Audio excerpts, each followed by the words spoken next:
Hey there, and welcome back to my Conversations with No One, where I try to share my experience of what it's like to live in a state of non-duality.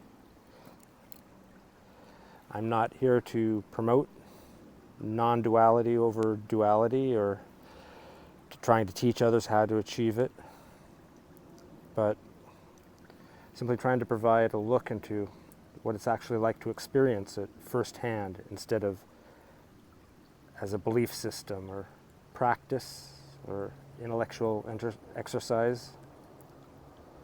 So thanks for joining me here today. Today I wanted to share my experience of suffering because there are many spiritual seekers of enlightenment who are drawn to the teachings because they want to transcend their suffering. And yet, they often have little idea of what that actually means. Many question if it's even possible to be alive and not experience suffering. After all, we can't leave our bodies, which will always be subjected to material reality like pain, sickness, and death. And our emotions are chemically essential parts of having a body and a brain, so we can't ever transcend them completely, nor should we.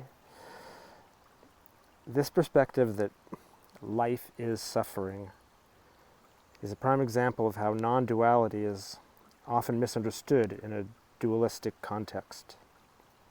So, what I mean by this is we will always experience the physical and emotional responses to our environment. While we're in this body, there's no escaping that.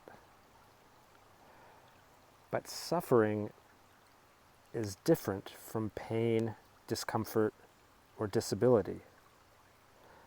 Suffering is a value judgment we put on those things, depending on the context and how we choose to value certain experiences over others.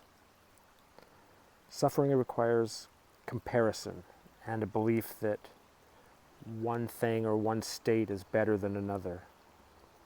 But one person's suffering is another's nirvana. One person's dismal failure is another person's roaring success. It really is all just a matter of perspective. So this manifests in my life right now every day. And when I share my journey with others, they usually interpret it as a story of setbacks and triumphs, of bad luck versus good fortune.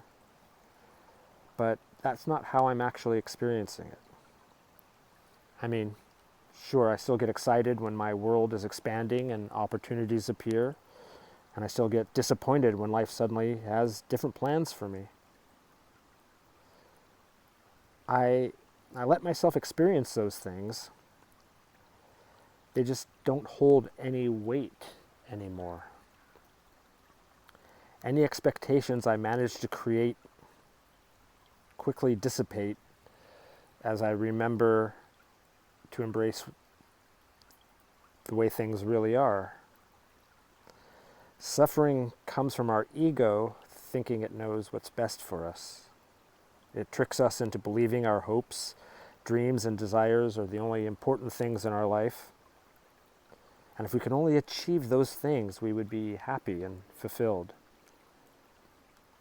But since I started experiencing non-duality, I only see a series of events that lead to different experiences.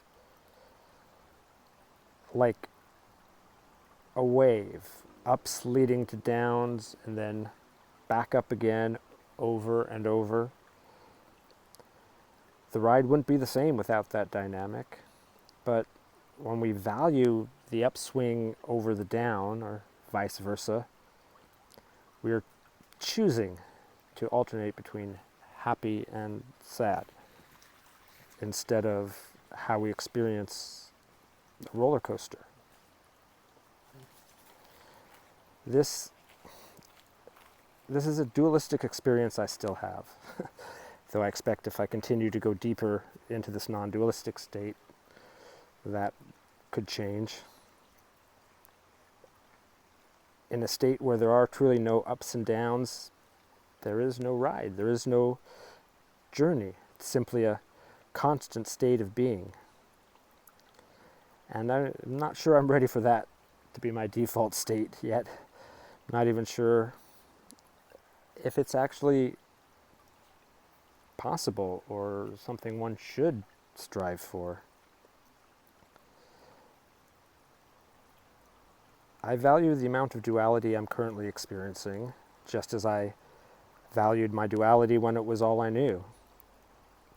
It just doesn't cause me to suffer as it did then, because I'm no longer attached to my expectations. Living my life at the level of non-duality I'm at has shown me that all the best things in my life came from the most painful, just as the worst experiences in my life came from the ones I thought I wanted the most. I accept now that I just don't know what something means. My feelings about my experience at the moment have nothing to do with their ultimate value to my life. So I don't bother creating those value judgments anymore. When things get difficult, I recognize I'm learning. When things get easy, I appreciate the moment, because in both cases I know they're just transitory. But what about actual extreme suffering? Well, great masters provide us with examples of transcending horrendous physical pain, as do those who have survived terrible disasters by the sheer strength of their will. Heck, even masochists show us that we can experience pain as pleasure. I've only experienced this sort of physical transcendence of pain a few times, and on a rather minor scale. And while I believe it's possible, I'm in no hurry to test whether I can achieve it. I do know, however, that as I get older, I will experience the breaking down of my body should I live long enough. I also feel that when that time comes, I can either choose to suffer from it mentally and emotionally, or I can accept it and carry on. So, I guess to put this simply, we will always experience pain as long as we experience being alive. But we don't have to compound that pain by suffering because of it. When we let go of the expectations and attachments we've created,